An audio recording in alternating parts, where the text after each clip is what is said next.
Welcome to Theology 120. This is Professor Marion Green, and this is week 1, where we will explore 3 ancient worldviews. Theology 120 has been structured in the spirit of the new evangelization.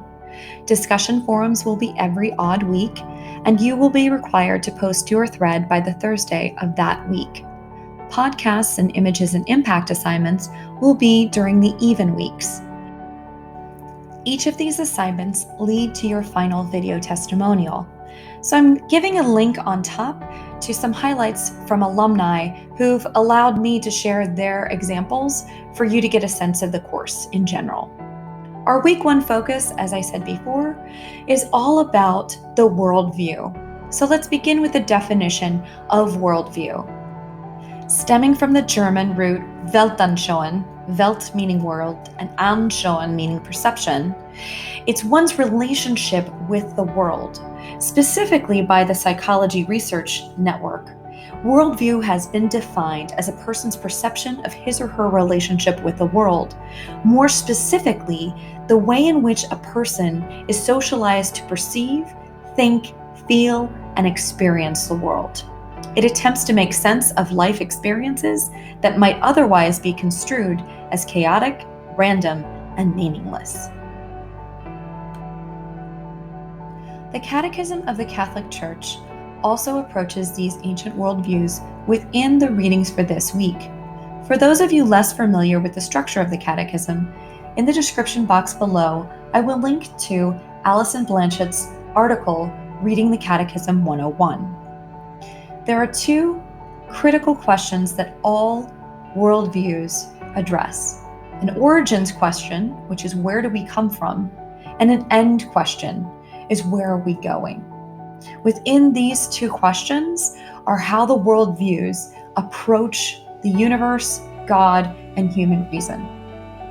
Let's first begin with one of the most ancient traditions, and that is pantheism. The term pantheism is derived from 2 Greek words, pan meaning all and theos meaning God. The pantheistic worldview declares that there is nothing but God. God is not distinct from the universe. God is all, but not everything is God. And the only real unity is God. This ancient worldview states that all things compose divinity, and the belief that God is equal to the universe, its physical matter, and the forces that govern it. Christianity distinguishes itself from this worldview because pantheism presents God as too impersonal and does not distinguish between creator and creation, and free will to make moral decisions. Pantheism denies human free will and this distinction between creator and creation. The second worldview explored this week is Deism. This term first emerged in 16th century France, but whose high point was during the time of the Enlightenment. Deism represented the view of those who reduced the role of God to a mere act of creation in accordance with rational laws that were discoverable by mankind, and held that after the original act of creation, God virtually withdrew and refrain from interfering in the process of nature and the ways of man. So man, by use of his natural abilities, can attain knowledge of God, which cannot be doubted. We can know that there is a God from the marks that we discern in the laws of the universe and its government. So you may have heard the term God as the watchmaker, the belief that God is based on reason rather than anything revealed. And by reason alone, one can find evidence of God. So that God created the world, then left it alone to operate under natural laws and on its own. Distinct from Christianity, this worldview, Deism, denies any revelation and mystery.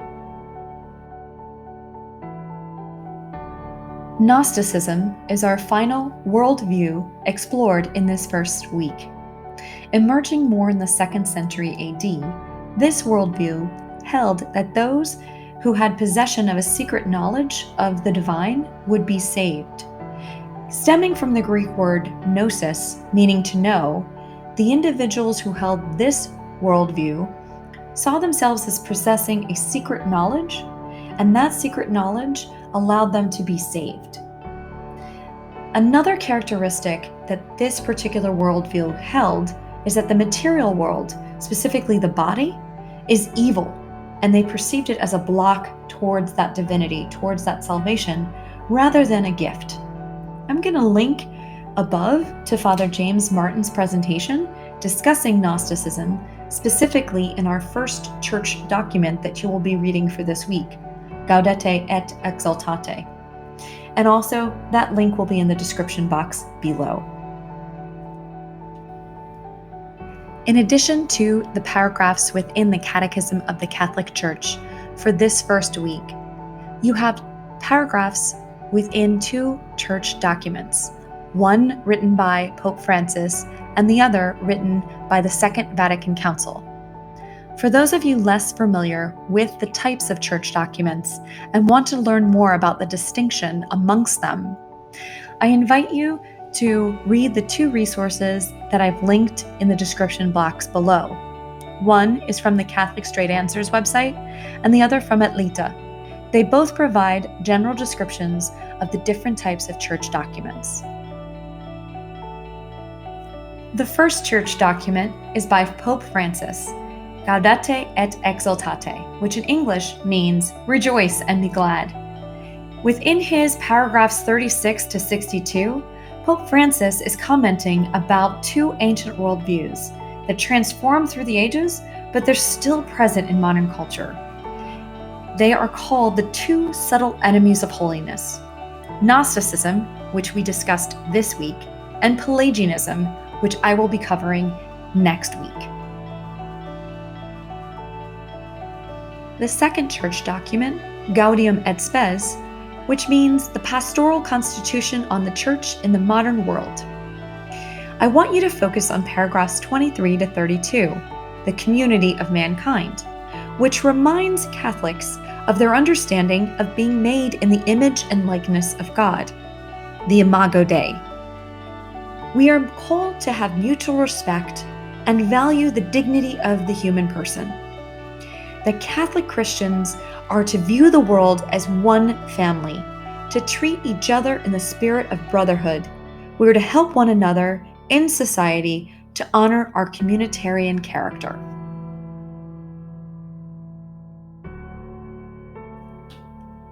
How do these readings relate to our first discussion forum? Who do you say that I am? In order to come to know God and others, we must first examine ourselves. Post your discussion answer by Thursday so that everyone has time to respond to two classmates' posts by the following Monday deadline. Thank you. And in the words of Catherine McCauley, let us take one day only in hands at a time, resolve to do good today and better tomorrow.